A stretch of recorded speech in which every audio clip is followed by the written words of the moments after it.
All right, so I'm just going to do a quick introduction. We're so excited for our author part of the presentation. David and Jennifer, thanks for being so patient. I'm just going to give you guys the proper introduction that you deserve since you're both so accomplished. David Ebhersoff is editor-in-chief of Hogarth and the executive editor of Random House. He's edited books that have won the Pulitzer in fiction, biography, and history, and more than 25 New York Times bestsellers. As we like to say in our department, we know if David has anything to do with a book, we first of all definitely want to read it, and second, we know that it's going to be wonderful. Um, his own novels have included The Danish Girl, which was adapted into an Oscar-winning film, and the #1 bestseller, The 19th Wife. Jennifer Homans is the dance critic for The New Yorker. Her widely acclaimed Apollo's Angels, A History of Ballet was a bestseller and named one of the 10 best books of the year by the New York Times Book Review. She was trained in dance at George Balanchine School of American Ballet. She performed professionally with Chicago Lyric Opera Ballet and the Pacific Northwest Ballet. She earned her BA at Columbia University and her PhD in modern European history at New York University, where she is a distinguished scholar in residence and the founding director of the Center for Ballet and the Arts. Based on a decade of unprecedented research, Mr. B is the first major biography of George Balanchine, a broad canvas portrait set against the backdrop of the tumultuous century that shaped the man the New York Times called the Shakespeare of dancing. And as a person who has taken one bar class in her life and nearly died the day after, I am thrilled and honored and so happy that both of you are here today to talk about this wonderful book. So over to both of you.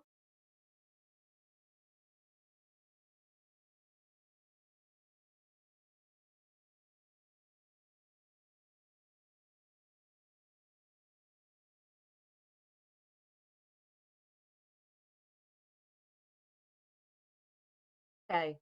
David, can we hear you?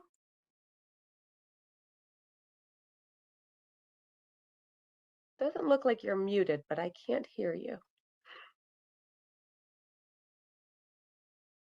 Let's see.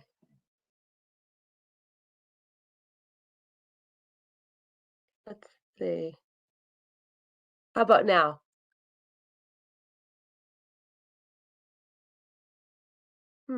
Jennifer, what about you? Hear me? I can hear you, but David, I can't hear you, but it doesn't look like you're muted. So is your audio connected maybe? We're working on it. To reconnect my audio, so maybe that has to.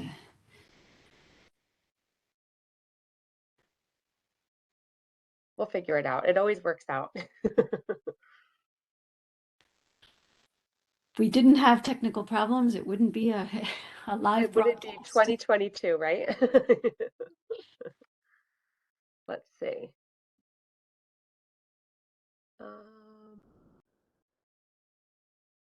He's not blocked. I have no idea. Let's see. You're not muted on your computer, are you? David, I hate to let's just delay for 1 second. What if do you want to try just dialing back in maybe?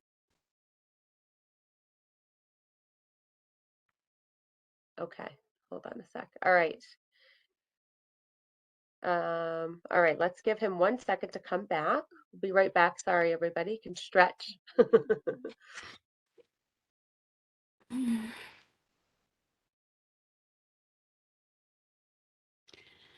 I can fill in a little bit by following up with what Doug said. Just I was so moved by thinking about how much time I spent in the Performing Arts collection at the New York Public Library. Just hours and hours of doing Oh, research. that's wonderful to hear how practical of the information is and Yeah, the yeah, amount and of in fact, the cover comes is a Martha Swope image that I think you can find online in the digitized collection. So, that's really see that's perfect. What a perfect marriage of speakers today. You Now, hear how me about now, now? David? There you go. All yes, right. Okay. I, yay. I, Sorry I, about that. I swear it was not a mute button. It was telling me to connect, but there was no way to connect. I apologize for that, but let's just jump in because Yes, and I will see you guys in a little bit. Enjoy your conversation, and like Okay, I said, we're thank so happy you're here today. thank yeah, you. thank you for having us, and thank you for everyone attending. Librarians are among my favorite people because they probably, and you all probably love books as much as we do, maybe even more. And so it's an honor to be able to spend some time with you and to talk with Jennifer about her amazing book. I just want to say like a couple fast things, and then I have questions for Jennifer because Mr. B is so much fun to talk about and so interesting. But as you heard, Jennifer is many things. She's a former professional dancer. She's a historian with a PhD in history. She's a critic and dance critic at the New Yorker. But most important, at least to me, she's a writer. And she has now written two monumental books about ballet. The first was Impala's Angels that came out a few years ago and was one of the 10 best books of the year, according to the New York Times Book Review. And now we have Mr. B, George Balanchine's 20th Century. And this is a superb book. And there's just one thing I want to say about it that like really feels, perhaps captures how excellent this is. Jennifer has done for George Balanchine what Robert Caro has done for Lyndon Johnson. It's that kind of biography with that kind of scope and that kind of writing. So welcome, Jennifer. Oh, thank you. That's for that lovely introduction. Thank you, David. You're welcome. Let's just jump in. I think, to start, would you remind us who George Balanchine was? Not just his biographical sketch, but how influential he was, not only in ballet, but in the culture at large for some 50 years in the 20th century, and how significant his legacy remains today. Yeah, sure. I mean, this is an extraordinary man and an extraordinary story. He was a Russian-born choreographer, born in 1904 in the imperial system, and he's probably the greatest choreographer of the century, certainly one of them, and maybe even of all time. Really changed the world of dance forever and participated in changes in the world of culture that have affected all of us. And let me just say a little about what those are.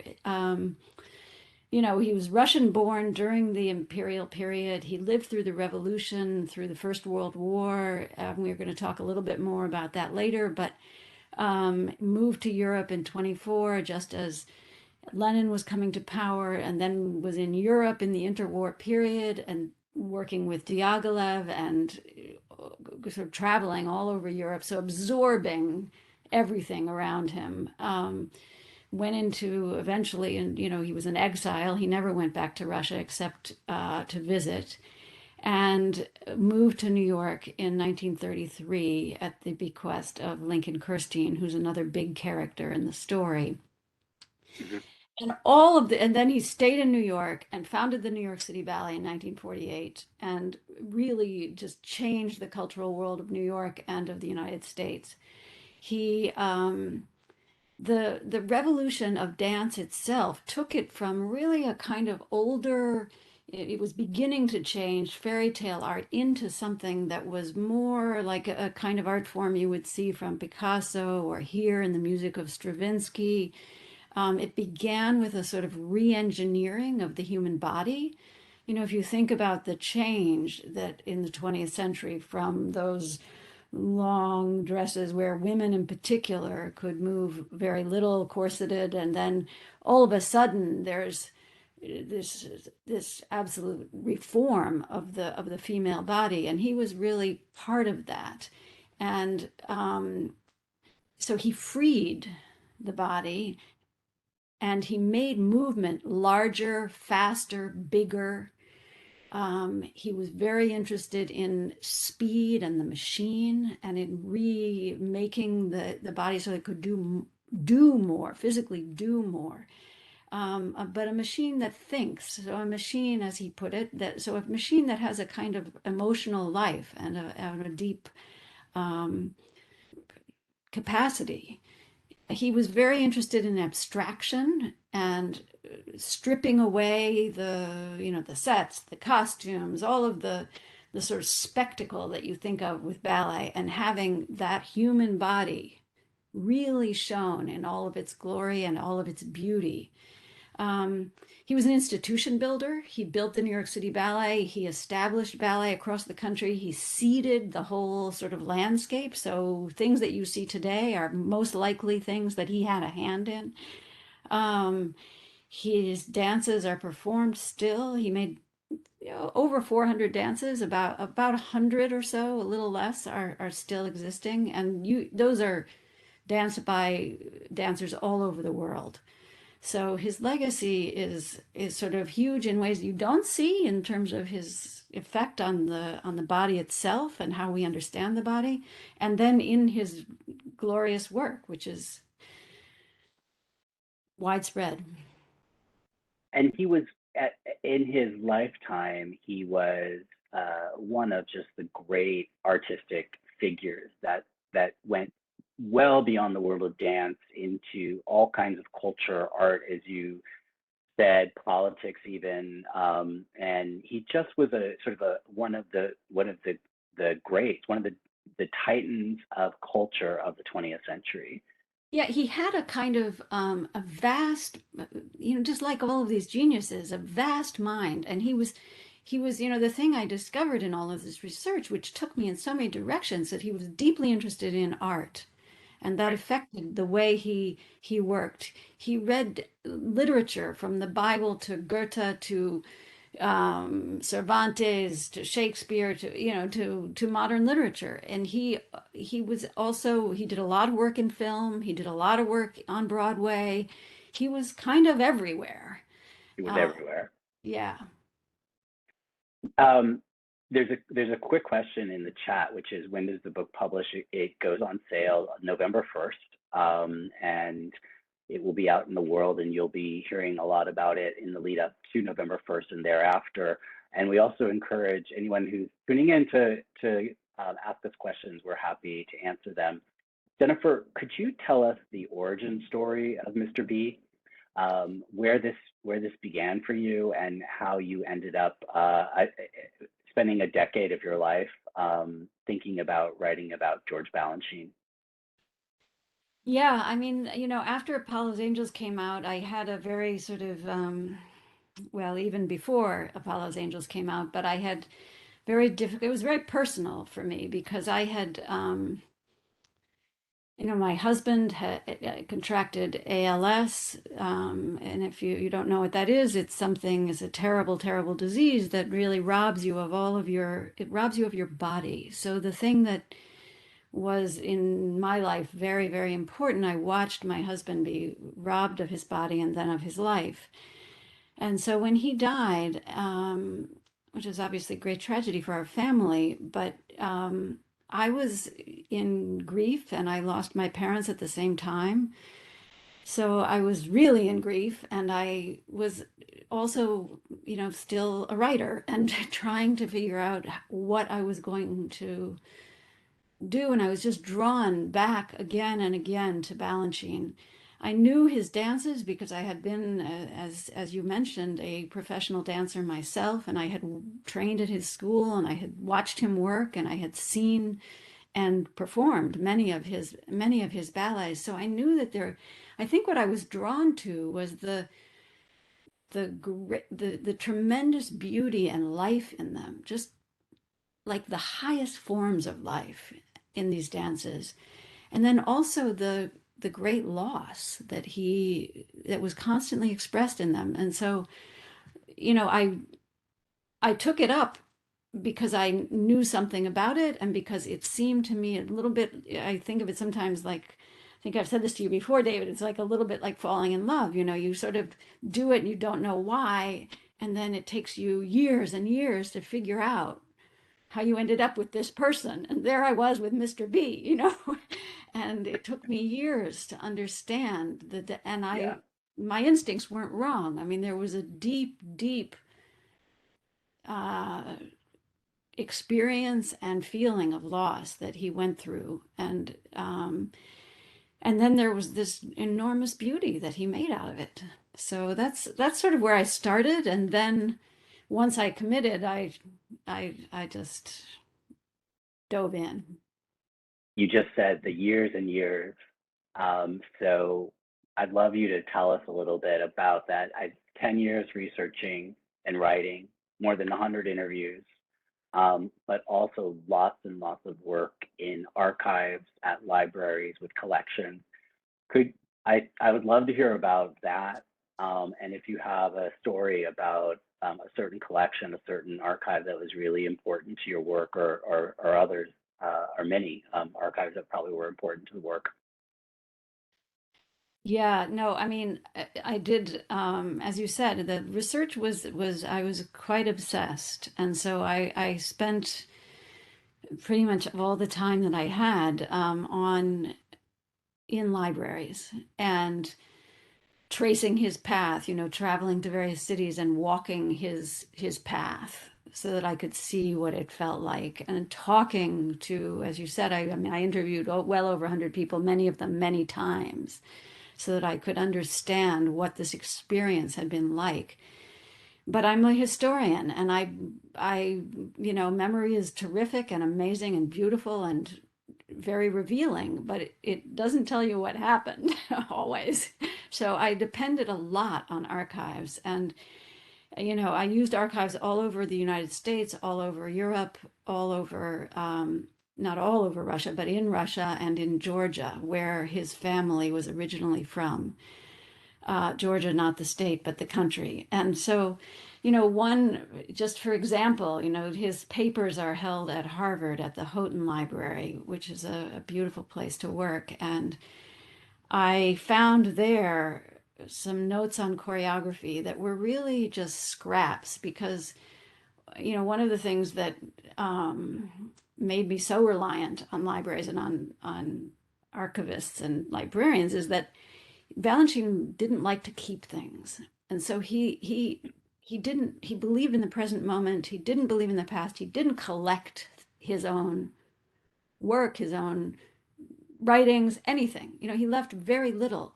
So the people who knew him were the ones that I was after a lot of the time. And so, Mhm. in this archive, there are these little scraps of notes about his choreographic method, which is something that was incredibly valuable to me. And it took me, there was a phrase in these notes that took me, I looked at it and I thought, well, that's Spinoza, isn't it? Right. And Yes. so then I ended up, in the library again, but reading about Spinoza and asking for books, how could I educate myself on this? And so there was that. There were also, for another example, just heartbreaking love letters that are unpublished and haven't been used before, at least that I'm aware of. And they're just, they were written by him in his hand to both his third wife and his fifth wife. And yes, there were five wives. So, in this broken English that gives you just a really strong feel for who he was and how he was thinking in a way that you can't get from a memory or a secondhand account. Did you feel as you were doing your research and interviewing people, or showing up at archives, talking to the archivist, the librarian, that people were waiting for you, in the sense that they were waiting for the book to be written, a writer who had the time and the ambition and the historical background, and also the personal background as a dancer, who could kind of capture all that he was? Yeah, I felt just enormous eagerness on the part of all. I mean, I have such admiration for this calling, is really is what it is, because the dedication to knowledge and to helping someone like me who doesn't and can't know the depth of the archive and can't know the even where, I've had archives be pointed out to me that I didn't know existed, and so those things are it's really a reminder that a book is involves so many people in its making. It has one writer, but these people are all in the to use that old metaphor, in the village that really writes the book, and it starts right there in the libraries for sure. The book subtitle is George Balanchine's 20th Century, and why did you settle on that subtitle? What does that mean? I mean, partly it's a reference to I mean, he was born in 1904, he died in 1983, he lived the 20th century, and he traveled to all of the, he seemed to be present at many of its most, astonishing moments. He was there for the First World War in Russia. He was a child. And he was a very, a sort of young man during the revolution. And he was pulled into the whole revolutionary environment and art. And he suffered greatly too. He was very ill. He was starving. He was, you know,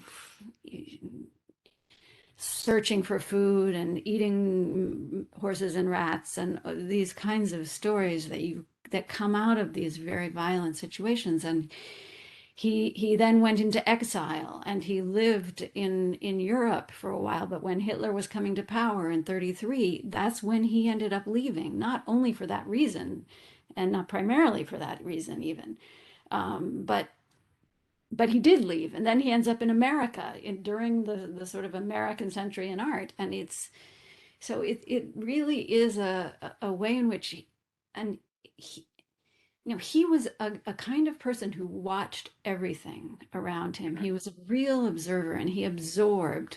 So I think he is a kind of composite of many of the both art movements, but also the ethos and political events of this century. So that was the sort of primary reason. The secondary reason is a little bit more poetic, but not really. It has to do with the fact that he invented his own 20th century. And this has to do with his background, which is that he lived through that Russian Revolution. Boy, that's a formative moment. And Mhm. it was a materialist revolution, right, as we know. And he set out in his life to make a spiritual revolution. And that's what he was doing in New York, is trying to build a different 20th century of spirit and art and beauty. And he was obviously he wasn't a white Russian because he wasn't of that aristocratic class, but he was a white Russian in his politics. So he was always fighting the Cold War, always. Right. And that's how he did it. Maybe one more question, and then if there's other the questions from the audience, but there's another quick question in the chat. Does the book include pictures? Yes, it does. More than 100, right, Jennifer? That's it. Thank you for David made that possible. So Many of them never published before. yeah, many of them never published before. Some of them archival, some of them, many of them of him, of who he was. I really tried to get inside him. And there's also a lot of them are in rehearsals and in sort of the making of the dances, knowing that anyone who wishes to can go see the dances or see photographs of them online easily, but these are not so accessible. And I think they give a little bit of a portrait of him in images. That gets me to my last question for you. You were previously just talking about the 20th century, and in many ways you were sounding like the historian that you are, and your PhD, as I mentioned, is in modern European history, and yet you were also a professional dancer. I cannot imagine that there's anyone really more qualified to write this book than you. One of the most special parts of the book is when you take us inside the dances. And by this, I mean, you write in a way in certain passages that describes what it feels to dance these dances, to be the ballerina, to be the dancer. and it is remarkable prose. It's remarkable writing. It's something I've never really seen before done in nonfiction. Could you just talk a little bit about doing that, but also just what it means to you to have come from your early adult life when you were a professional dancer to now be writing about this titan of the world of dance and ballet?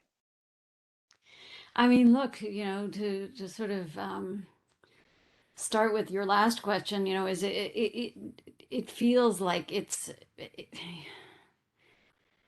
I mean, I ended up by chance, of course, in New York when I was a teenager in the mid 70s, when Balanchine was still alive and the work was still being performed under his auspices. And then I was at his school. So I was just immersed. I mean, I would go to class all day and then I would go to the theater at night, every night. And it was practically every night. And so it was just an extraordinary experience for me. And so to return to it now and to have the opportunity, I felt so,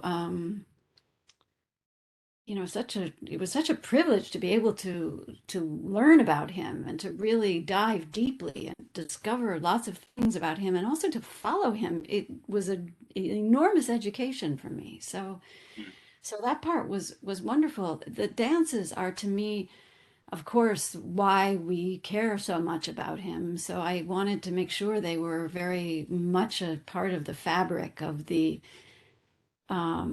book without being reductive about it and saying, oh, you can see the life because you can see the dances, but trying to integrate them into his life and to do it in a way that it's hard to write about dance, I find, because you don't want to bore people and you don't want to just describe something that they can't see. So I thought, well, maybe I can sort of transmute myself into the dancer and then describe what that is and describe how it might have felt and then sort of move back and forth between those two positions of someone who sees and someone who does, and which has kind of been my life practicing that.